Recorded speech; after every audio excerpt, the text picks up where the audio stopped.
Uh,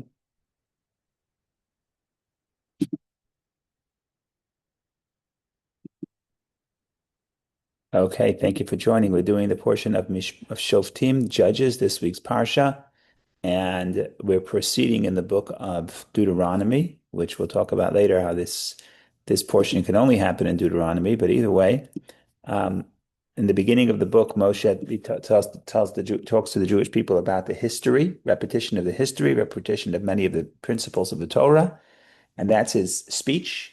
And last week, the speech ended. I mean, I don't know, we're still within the period, last 37 days of Moshe's life. The speech has ended, and now Moshe, there's a whole list of commandments. Now, of these commandments, we know that everything was said earlier. Moshe is just repeating it here. But it is interesting to note that some of those commandments, even though they were said to Moshe at Sinai, we know everything was said to Moshe at Sinai, but it wasn't written in the Torah until this point. And then there are other mitzvot that have been written before and reiterated now. Like next week, there's a whole series of portion mitzvot that were reiterated. And last week they were reiterated. And this week, and this parsha, most of the mitzvot commandments that are written in this parsha are actually not reiterated. In other words, they're not written earlier. So they were said earlier, but they're not written earlier. So that implies that these mitzvot are unique to the theme of Deuteronomy. So that's going to allow us and invite us in to get a bird's eye view is what is the theme of Deuteronomy? What is the theme of this week's Parsha? How come many of the commandments of this week's Parsha only appear for the first time explicitly here, even though, like I said, everything has been said before. So that's an intro to the intro. Now we're going to read the Parsha in a nutshell. On the screen right here, the name of the Parsha, Shoftim, means judges, and is found in Deuteronomy chapter 16, verse 18. Okay, one more introduction because rabbis like to give introductions. I always say that there was the same guy I spoke about on Shabbos, and I said the joke about him, but he would also say they would always ask him to speak. And before he would speak, you heard this joke from me many times. Before he would speak, he would say, he would get up and he would say, before I'm going to speak, I'm going to say a few words.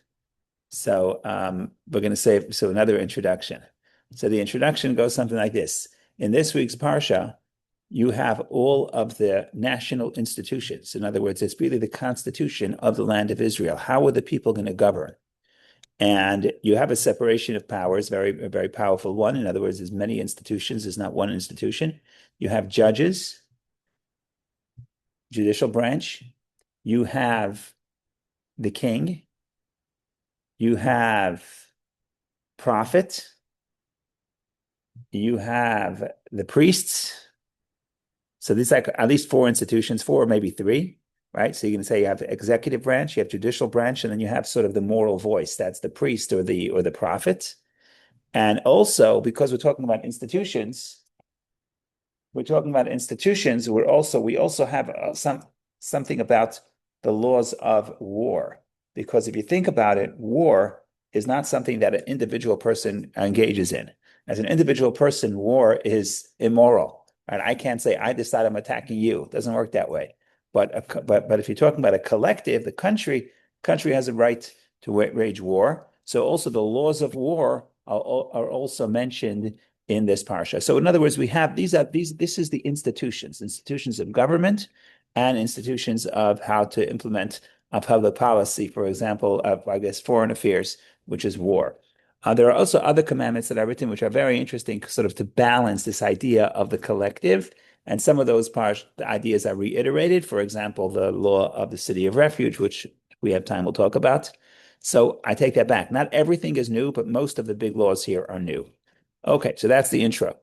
We're talking about the Constitution. We're talking about how we govern. So the name of the parsha, Shoftim, means judges, and is found in Deuteronomy 16.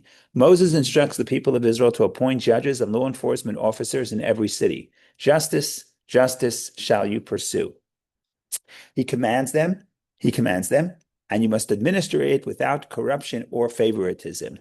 Crimes must be meticulously investigated and evidence thoroughly examined.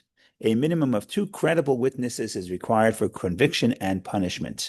So a lot of the judicial laws of the Torah, the laws of witnesses and testimony, and all of that comes from this week's Parsha.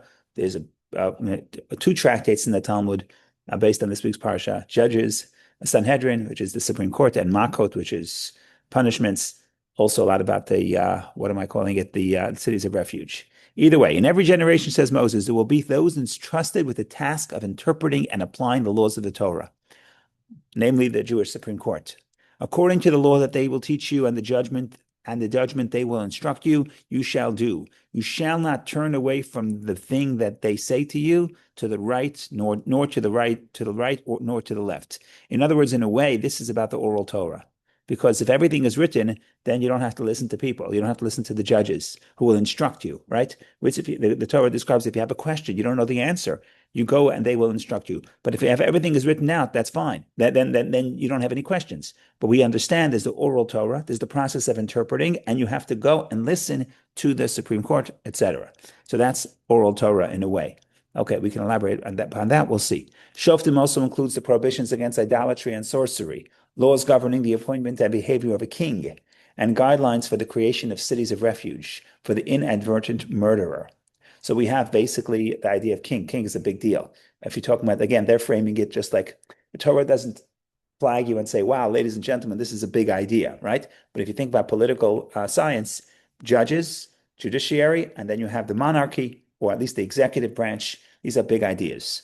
Okay, also set forth are many of the rules of war, the exemption from battle for one who has just built a home, planted a vineyard, married, or is afraid and soft-hearted. Fascinating stuff. We can get to that maybe. The requirement to offer terms of peace before attacking a city, and the prohibition against wanton destruction of something of value, exemplified by the law that forbids us to cut down a fruit tree when laying siege. In this context, the Torah makes the famous statement, for man is a tree of the field. It's very famous, but it's also very mysterious, because what does that mean? Is that what a man is, the tree of the field?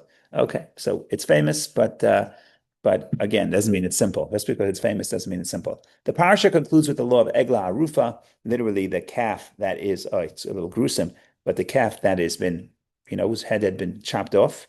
The special procedure to be followed when a person is killed by an unknown murderer and his body is found in the field, which underscores the responsibility of the community and its leaders, not only for what they do, but also for what they might have prevented from being done.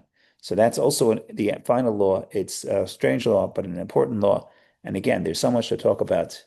So we have enough to begin thinking about what is the Torah telling us, what is the contribution of this parsha, what are the big ideas, and what are the ideas that don't seem so big, but really are big, because everything is big.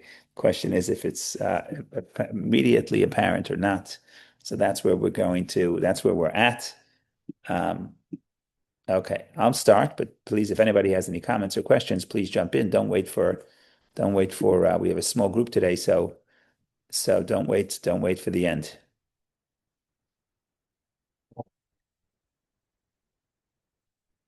Okay, so here in this week's parsha, God tells us how we're supposed to run or govern, self-govern. We have a judiciary. By the way, you have a judiciary and executive branch. Which one is more powerful than the other? So I guess in America, that's supposed to be equal. I don't know if equal. Checks and balances, I get it. But the question is, within the checks and balances, which one is stronger? So I think it was, what was it? Something versus Madison, where they said the Supreme Court could tell the other branches what to do. But either way, it's interesting that the first one in this parsha is the judiciary, not the king. And even if you talk about the king doesn't say what the king should do. It says basically what the king should not do. In other words, there's limits on the king's power. The only thing it says the king should do is hold the Torah scroll and read it all the day of his life. So in other words, the king, the executive, his job really is to implement the judiciary, to implement the law, either as interpreted by the judges and for himself based on the Torah. Okay, so we have the separation of powers, and it's interesting that the first one is the judiciary. Okay, fine. The rule of law, right? Not the law, not ruled by people. Okay, now the question is like this. It's very interesting. We're toward the end of the book. It's Moshe, the end of his life. He decided to tell us these laws, to write it down in this point. What would happen? I'm trying to say that this is a big chidush. This is a novelty. So I'm going to present it by saying something, that is not exactly literal. But what would happen if this parsha did not exist? How would the Jews govern? In other words, Moshe is coming with big ideas. We need a judiciary, we need a king, we need an executive. Okay, let's say Moshe didn't say this parsha. In other words, what did the Jewish people think yesterday before this parsha was said? How do they think they're going to govern? So that's a very interesting question, because that question is, did something change? Or did they always knew they'll have a king? It's just now we have certain limitations on the king's power, so certain regulation about the king. We always knew we'll have a judiciary, and now we have certain criteria about the judiciary. Or is this the big news? Ladies and gentlemen, something new is happening. We have a judiciary, we have an executive. Did something quantitatively change in this parsha? So the theory goes like this. The theory we want to start with goes like this.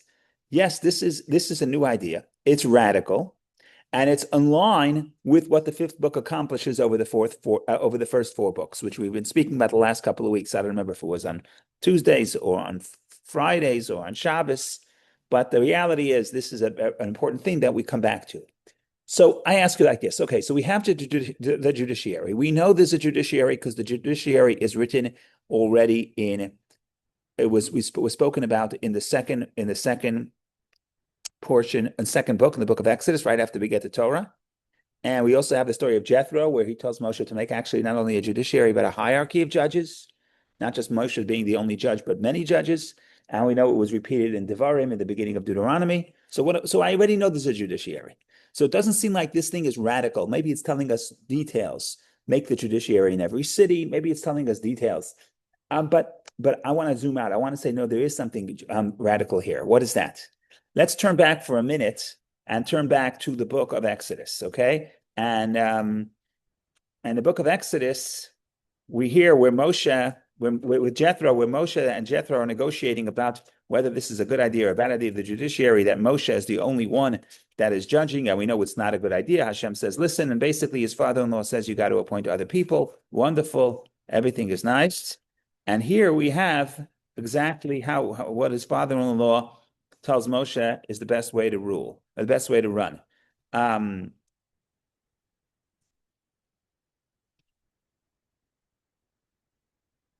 Okay, very good. I'm looking at Exodus page 399 in the Art Scroll. I'm just going to read it. Father-in-law says like this, you choose people, verse 22, page 399, verse 22. They shall judge the people at all times, and they shall bring every major matter to you, and every minor matter they shall judge, and it will be eased for you, and they shall bear with you. Okay. In other words, the simple matters they can figure out on their own. Let the lower judges rule. If they don't know anything, they bring it to Moses. Verse 26, turning to page 401, when Moshe actually implemented the plan, they judged the people at all times. The difficult thing they would bring to Moses, and the minor thing they themselves would judge. So I just want to comment on this. When Jethro talks about this, Jethro says the major thing they bring to Moshe, the minor thing they can manage themselves. He says major, davar hagadol, the big deal. The big questions come to Moshe. What are big questions? Well, you don't know, but contrast that with what Moshe says. When the Torah says how Moshe implements it, turn to page 401, there it says not the big things Moshe was the one that was brought to Moshe, but the difficult things. So there's a beautiful commentary that says as follows. For Jethro, what's a big case? A big case is a large sum of money. It's a big deal. It's $1 million. It's $1 billion. Okay, that's a big case. So that you give to Moshe.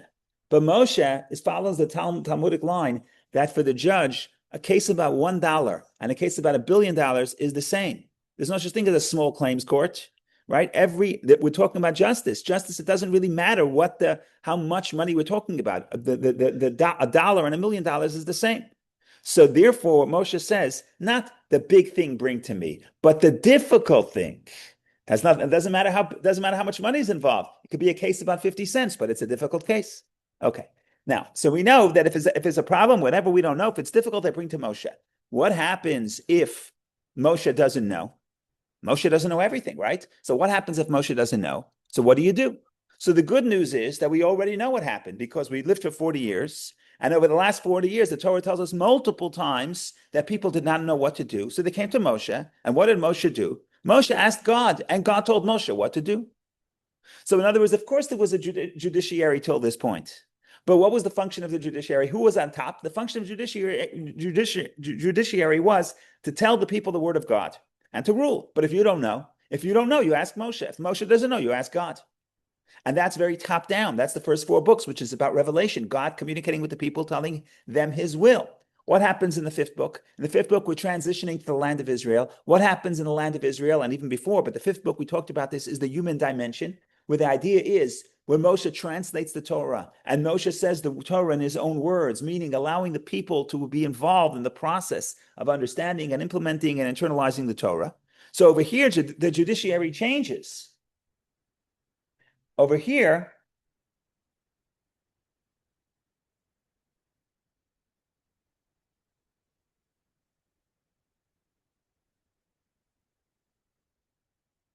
the judiciary changes. Over here, who decides if you don't know what to do? Who decides? The judges decide. And even if there's a great scholar, the great scholar cannot argue with the judges. The law of Zaken Mamre, a sage who doesn't listen to the court, you put him to death. And we talk about the prophet. The prophet can't interfere with the judiciary. There's a separation. But what just happened? What happened is now the word of God, what used to be, if you don't know what to do, you go and ask God. Now you Moshe and then ask God. You are going to the prophet. What happens now is you're asking the people. You're asking the judges. That is a massive difference. That's a revolutionary difference.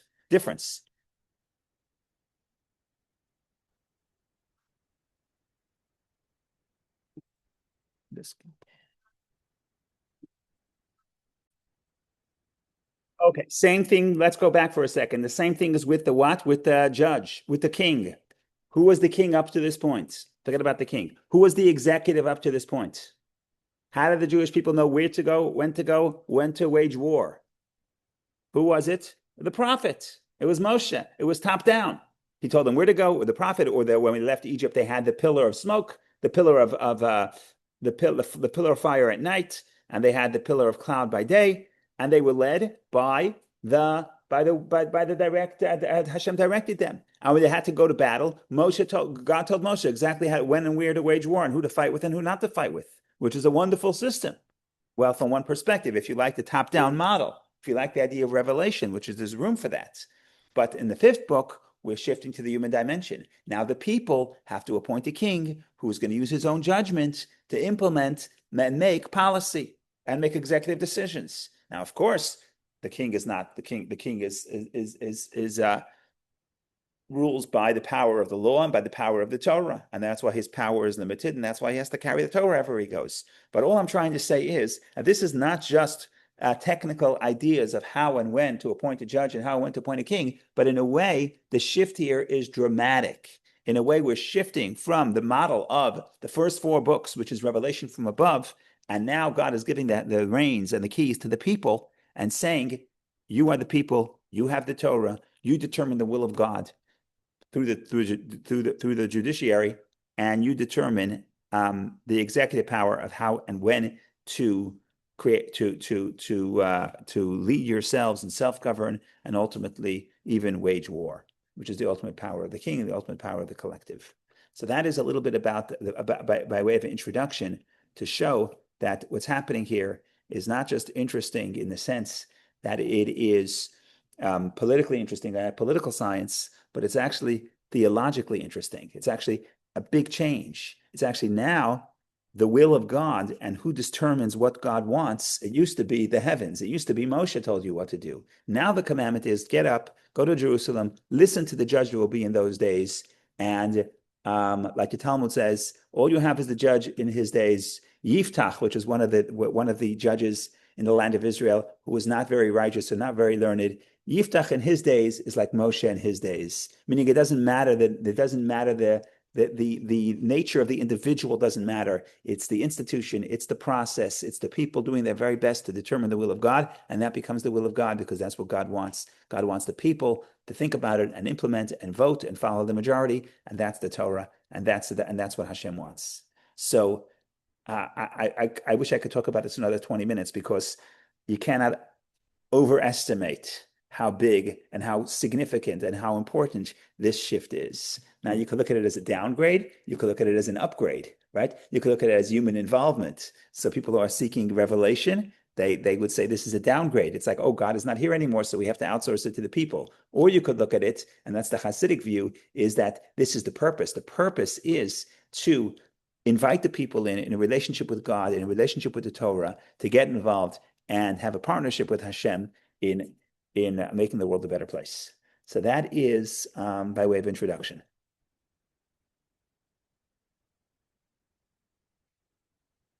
Yeah, so far so good. No, and that's not too controversial.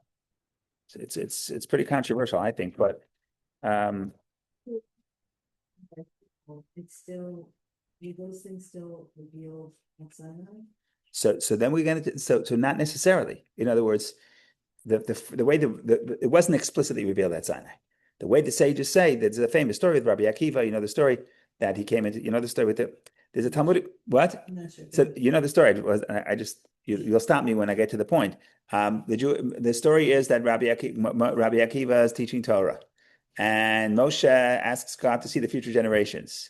And so God shows him the future generations, and he puts him in the study hall of Rabbi Akiva. And Rabbi Akiva is sitting, and the way the Talmudic says it in poetic, visualizes it, Moshe is interpreting piles and piles of laws based on every kutz, every crown in the Torah. And basically in the Torah scroll, the letters, certain letters have tagin, have crowns, and it doesn't mean anything just for beauty. But Rabbi Akiva says, no, these crowns tell us this information. And Moshe is sitting there, and he's like, "This is strange." He's like, he is troubled or weakened that he doesn't know any of this. He's like, he feels bad. He doesn't know what the teacher is teaching. So, Moshe is feeling bad until one of the students raises his hand and asks his teacher, Rabbi Akiva, "Where do you know this from?" So he says, "All this was given to Moshe at Sinai." So Moshe was happy. So this is very strange, because if it was given to Moshe at Sinai, that's why Moshe was happy. So how come Moshe didn't know it? So the answer, of course, is Moshe didn't know it, but it was given to him. In other words, the principles were given, but the way you apply the principles, that the student has to discover. And that's why the Talmud says, there's a phrase that is almost a contradiction. Anything that a student is going to not discover, but lechadesh means to create a novelty, to create new. Any new idea that the student is going to say was already given to Moses at Sinai. So that's a contradiction. Was it given or was it new? How do you have it both ways? The answer is it was both given and new. Not because he revealed it. If it's just revealing to what was given, then that's not new. But you're saying it's new. So the answer is because the principles were given, but the application was not. The application was still undetermined. And it could have gone one way, it could have gone the other way. You could follow Hillel, could have followed Shammai, right? So that it was given, but it was not, but it's still new. So that's the paradox, and that's the beauty of the oral Torah. Okay, so that's a little bit about that.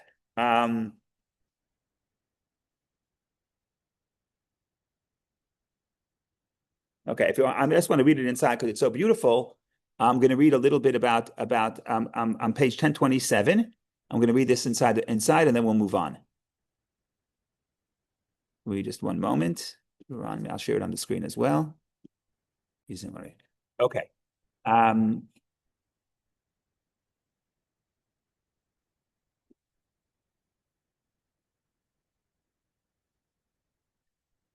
What's happening here? Why is this freezing up?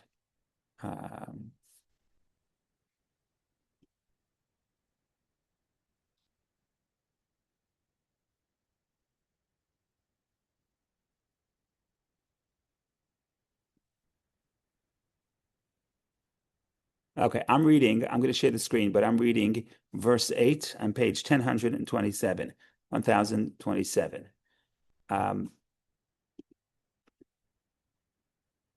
If a matter eludes you in judgment, between blood and blood, between judgment and judgment, between lesion and lesion, meaning the impurities, words of dispute in your cities, meaning there's a dispute amongst the sages, then you shall rise out and go up to the place the Lord your God chooses. And you shall come to the Levitic Kohanim and to the judge who will be in those days. And they will tell you the words of judgment. And you shall do according to the words they tell you from the place the Lord will choose. And you shall observe to do according to all they instruct you. According to the law that they instruct you, and according to the judgment they say to you, you shall do. You shall not divert from the word they tell you, either right or left. And the man who acts intentionally, not obeying the Kohen who stands there to serve the Lord your God, or to the judge, the man shall die, and you shall abolish evil from Israel. According to the oral Torah, we're talking about the person who doesn't listen and is put to death is not a common person. It's a sage who doesn't want to submit to the decision of the Supreme Court. I meaning undermining the concept, the institution of the Supreme Court, which is dangerous.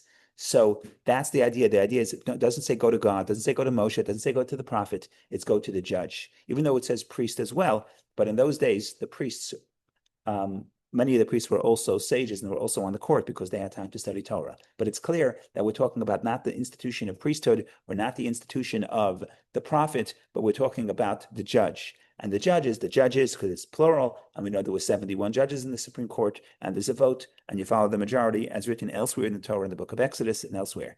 So, but what I'm trying to say is this is a big deal. This is a big shift. Now the Torah has been given to the people to apply and to discover the will of God.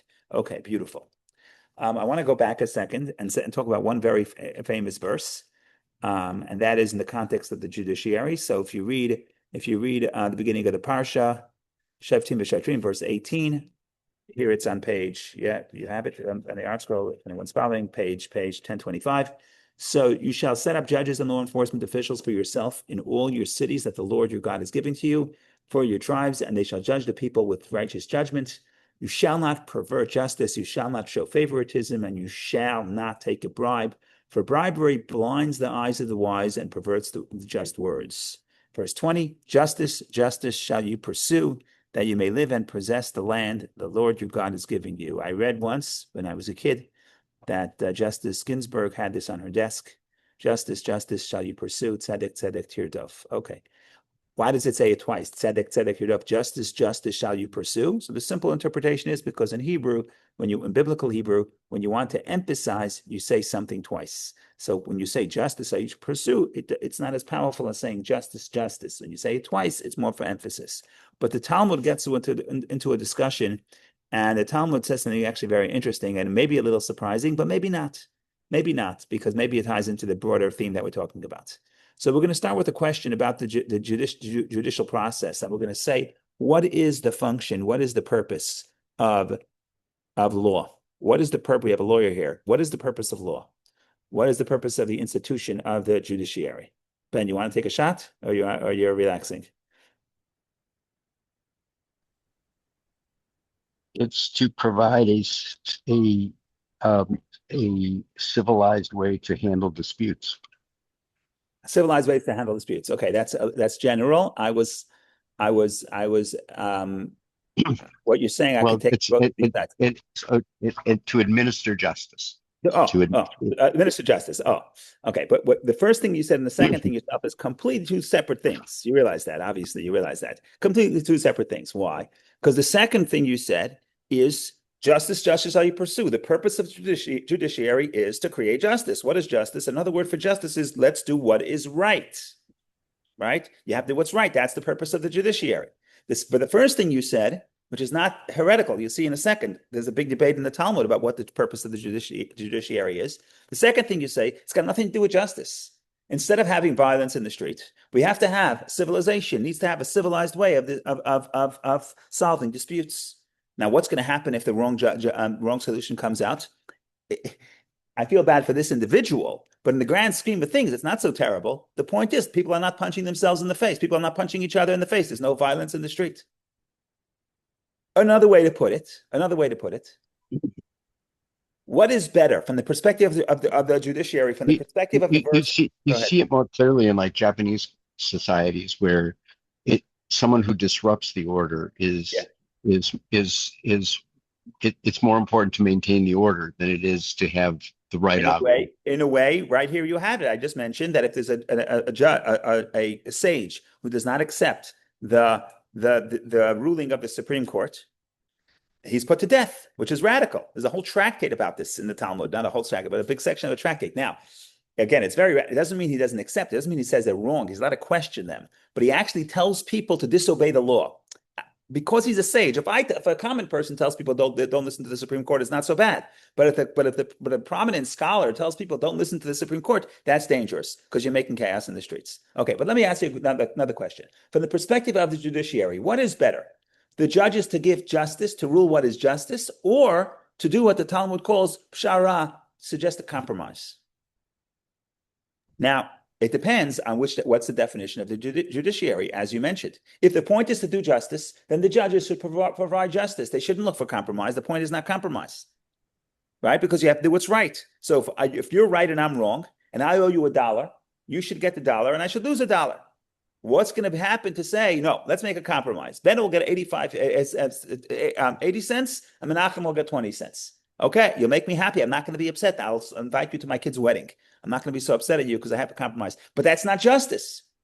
On the other hand, it makes peace, and it makes an easy way to solve problems. And by the way, it's also more efficient because it's much quicker to resolve things out of peace as opposed to figure out what the justice is. It may take you forever. So Well, there's a big courts oftentimes delay rulings to allow the parties to do exactly just that, to right, but force them. To allow the parties. But in the Talmud, there's a question of. But it doesn't necessarily result in a just result because power dynamics can come into play. All sorts of things. Someone doesn't have the money to hold out. Right. But who said we're looking for justice? Maybe the Right. purpose is to allow society to function. And if it's Correct. going to take you 15 years to get a just result, or it will take you an hour to do what do they call today, mediation, then maybe mediation is better. Now, the only difference is that in America, the mediation is outside the court. But in the Torah, there's an interesting law that there's an opinion. I'm not going to tell you the law right now. I'll tell you the law later. But there's an opinion that says that the judge, when litigants come before the judge, the judge tells the litigants, do you want justice or do you want compromise? And if they want justice, do we give them justice? Before we know what the discussion is. So we don't know where the court's going to decide. But there's an opinion that says it's better to offer compromise. And if the people want compromise, make a compromise. And a compromise, you have to spend less time of getting it 100% right. Because at the outset, you're trying to make everybody happy. And again, to figure out how much are we going to split the difference. And it's going to maybe 70-30. Fine. So you get 70% of what you want. I get 30%, but I'm really wrong. Okay, I'm happy. We could still daven tomorrow. And we could still say l'chaim at the Kiddush. So the point here is that a good idea or a bad idea? You open the Talmud, there's two extreme opinions. One person says it's a mitzvah to offer compromise. The other one says it's prohibited to offer compromise. Okay? So even at the question of what is the purpose of the judiciary, that itself is a tremendous dispute. And each person brings proof. And by the way, if you want to talk about, we're studying the Chumash, so the Torah. So one model is Moses and one model is Aaron. Moses is always looking for the truth. He's looking for the will of God. That's his job. He's the prophet. He's giving the Torah. He's giving the justice. Aaron's job is to make compromise. Now, if you look at that, some people like Aaron because he always makes peace. He's very, very effective leader. On the other hand, he also built the golden calf. Okay, so I'm just going to open the Talmud. I'll share the Talmud screen and we'll read a few lines, and then we'll get back to the verses and see what the verse is telling us, and also we can maybe see. Also, maybe again, if this ties into the larger theme in the book of Deuteronomy. So here it goes. The Gemara presents a mnemonic, okay, a device alluding. I read something very beautiful about mnemonics, but that's another story. Okay, we'll leave that alone for later. Rabbi Eliezer, son of Rabbi Yossi Aglili, says it is prohibited to mediate a dispute. No mediation here. In other words, judges can't mediate. You can't mediate. Mediation is the translation. Liptzoa means to make to really tear apart, like to make a compromise. It is prohibited to compromise, and anyone who does so, anyone who mediates habotzeya, a dispute, is a sinner, and anyone who blesses the mediator is cursing God. And if this is it is stated, and the covetous blesses himself, though he despises the Lord. That's the verse. Ubotzeya, someone who covets, or is a thief. But in this context, the word botzeya is someone who splits the difference, and he's interpreting that verse in Psalm 10 to mean someone who makes compromise, a judge who says, I don't care who's right or wrong, let's just make compromise. He blesses himself, he despises the Lord, or he curses the Lord. That's very extreme. Rather, the judge must assure that the true judgment will prevail at all costs, and metaphorically pierce the mountain.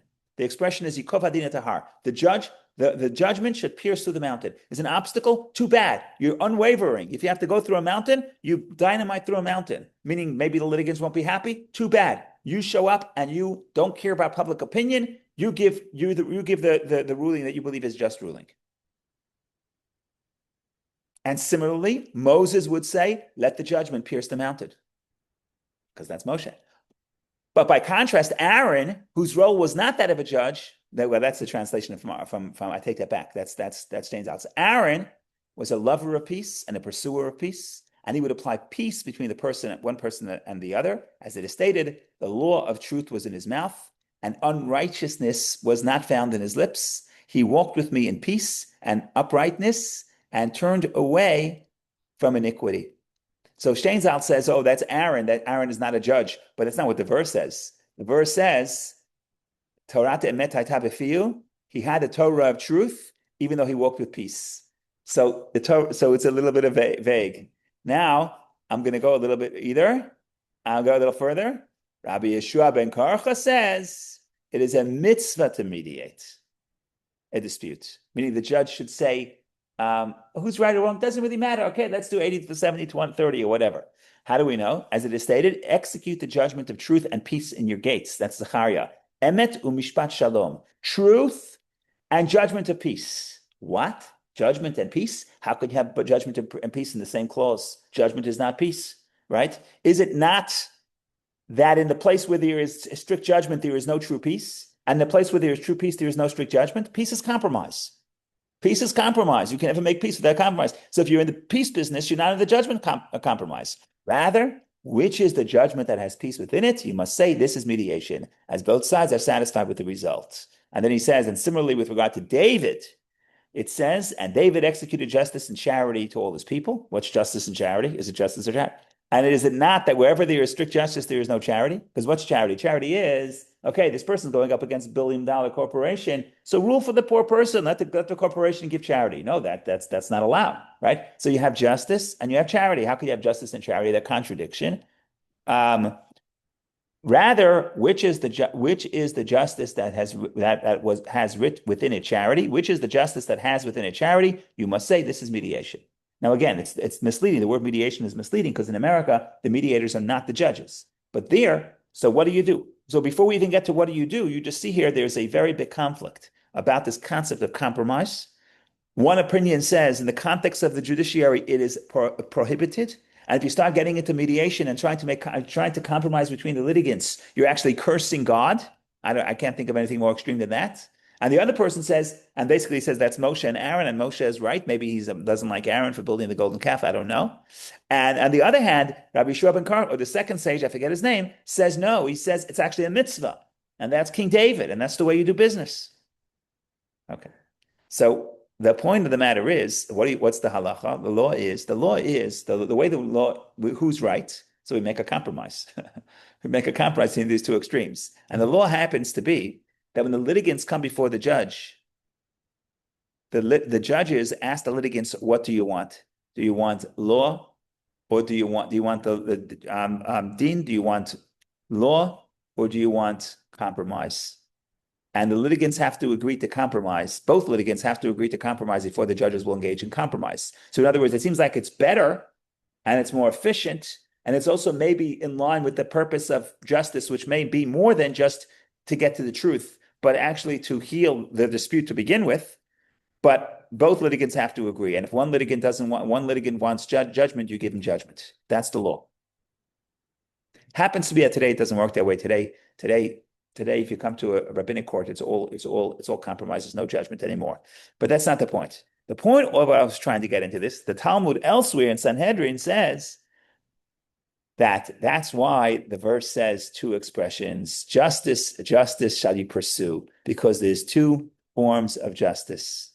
Because there are two forms of justice, because there are two forms, there's really two purposes of the judiciary, and each one, it's not about which one is right, which one is wrong, but each one has an advantage. And therefore, sometimes when both parties want compromise, that's also, you get the stamp of justice. That's also justice because the parties agree. In other words, it becomes right because both parties agree. If both parties agree to compromise, then even if you're going to give me 20% that belongs to you, but you agree to do that. So that's also justice. On the other hand, we have justice. There's two forms of compromise, both truth and peace. But again, if you want to tie this into the big picture of what is the purpose of the fifth book, the idea that now the people have to implement the Torah. So it's not just the voice of God, but it's the voice of the people. So that obviously gives a lot more room to the concept of compromise, to the idea that we're less interested in truth, we're less interested per se only in the word of God, the top-down model, what truth represents. But we understand there are people and there's humanity and people, we want people to continue living in peace. And sometimes the truth doesn't build relationships, but compromise builds relationships. So this is something that is permitted or introduced in the fifth book, which introduces the human dimension. So I think we have a balance here, because on one hand, if you really like justice, you're right, because you're right that compromise is wrong unless the parties agree. But you obviously, the Rambam quotes the idea that it's mitzvah to libtzaya. It's actually a mitzvah to make compromise, assuming the parties agree.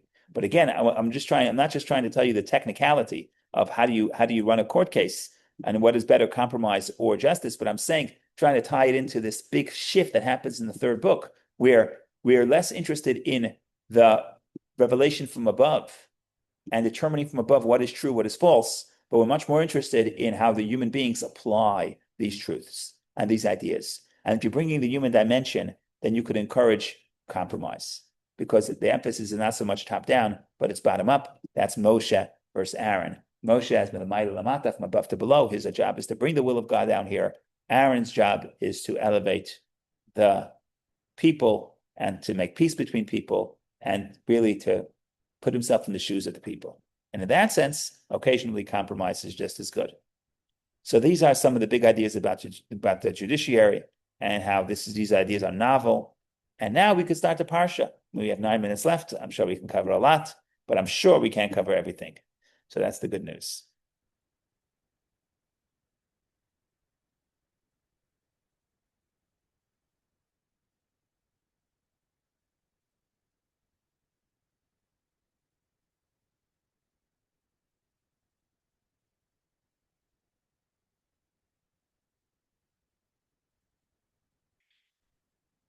Okay, so I think the roadmap will be for the next 9 minutes. Oops, I'm sorry.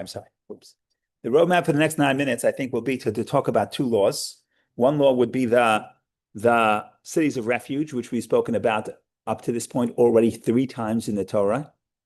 Once briefly in Exodus, once briefly in Deuteronomy, in Va'etchanan, once at length in the end of Numbers, and then again at length here. So it's the 4th time the Torah is telling us. Sorry. Yeah, because it's an old phone and the navigation is a little bit strange. You're trying to go back? No. Oh, no, that doesn't do good sideways. It's not this fun. Okay. So it's the 4th time we're talking about the cities of refuge, 4th mention, and here it's at length, and it was already written at length in Deuteronomy, in Numbers. So obviously something important is there's an important message in the cities of refuge. Also, the last mitzvah of the Torah in this parsha is the Egla Arufa. When you find a victim who was killed, you don't know who killed him, you have to take the calf and kill the calf, which is also a little bit strange, but we're going to try to tie it into the big picture. I think I alluded to it a little bit earlier, but here we go. So we said like this, we said that in this parsha, we have the mitzvot that refer to the collective. On a very simple level, I'm going to add to what we said earlier, very simple level. Why do these mitzvot appear here? Because they're about to go into the land of Israel. You didn't need a king in the desert. But you're going into the land of Israel, so now you have to set up the judiciary and the king, etc. So we're about to enter the land of Israel. Okay, what's the problem with going into the land of Israel? What's the problem? I take that back. Nothing wrong with going into Israel. What's the problem with creating a nation building? What's the problem when you think about institutions of the nation? And even the institution of war, which is an institution for the nation. The problem is that when you think about the nation, the individual could lose importance. And if you think about it, every nation had to build a nation. There's a cost to the individual. I forgot the statistics, but how many people died building modern societies? Last time I checked, Panama Canal, I don't know, 20,000 people. I don't know how many people died building the Great Wall of China, hundreds of thousands, maybe more. when I was a kid, I used to call our gateway to the world was the Brooklyn Bridge, our gateway into Manhattan, and then from there to the rest of the country. So we always crossed the Brooklyn Bridge. And when I was a little kid, someone told me that like the figure of people who died on the building the Brooklyn Bridge was very high, and I was like shaken. And later I checked it; it wasn't that high, but it was still high. But the point of the matter is, yeah, you want to build the Brooklyn Bridge in 1880, people are going to die. Okay. So the problem is, well, it's justified. By the way, war is the same thing. People are going to die in war. Okay. The problem with thinking about these general institutions is the individual loses significance because, okay, so you had a work accident, big deal. You have to build a country. A work accident is going to happen. That's the cost of development. And here was what the Torah says. No, the Torah puts a stop. The Torah says the cities of refuge are really to remind the people of the sacred importance of every individual life. And there's no such thing as saying someone died as a work accident and therefore it was an accident, so life goes on. No, the person who killed by mistake, and it describes it, the mistake is described as someone going to the woods to chop wood, and while he was chopping wood, somebody died. Somebody was killed because either the wood fell off or the metal fell off, whatever the case is, however you learn it. But the point of the matter is, you say, I'm engaged in development. I'm building the country. Give me an award. We say no. Even when you're building the country, you have to make sure that the zeal to build for the collective is not at the expense of the protection of the individual. And if you do, if someone kills by mistake, the person needs atonement, and the person has to run to the city of refuge, sometimes has to live there for decades.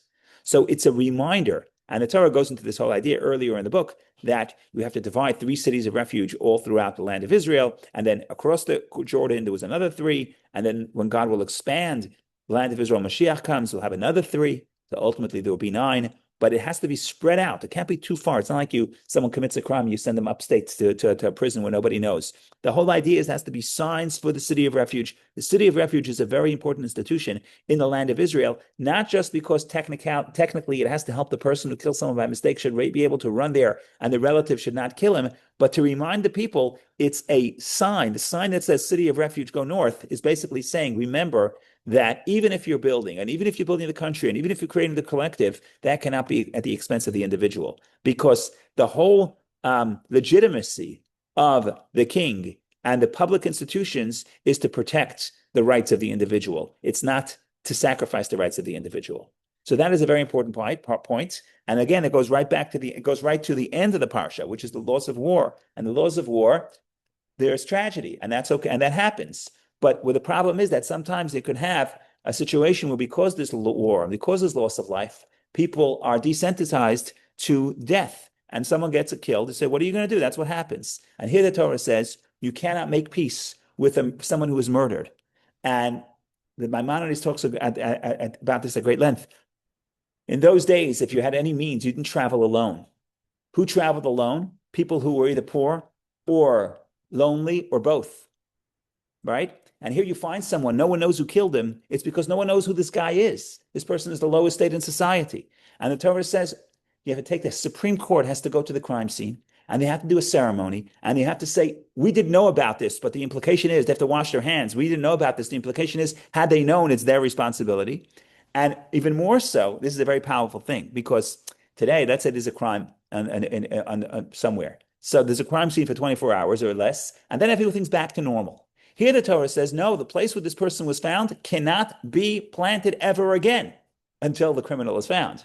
So Maimonides says, that's the incentive of society not to forget about it and to solve the crime. Because otherwise this will just be sitting in the shelf as an unsolved murder. But now that people know that they can't use this land, so the landowner has an incentive to solve the crime or to remind the police to solve the crime. So the point of the matter is that just because we're talking about public institutions, and just like we're dealing with public problems and public policy, that does not, at this exact point, the Torah says, don't forget about the importance of every individual.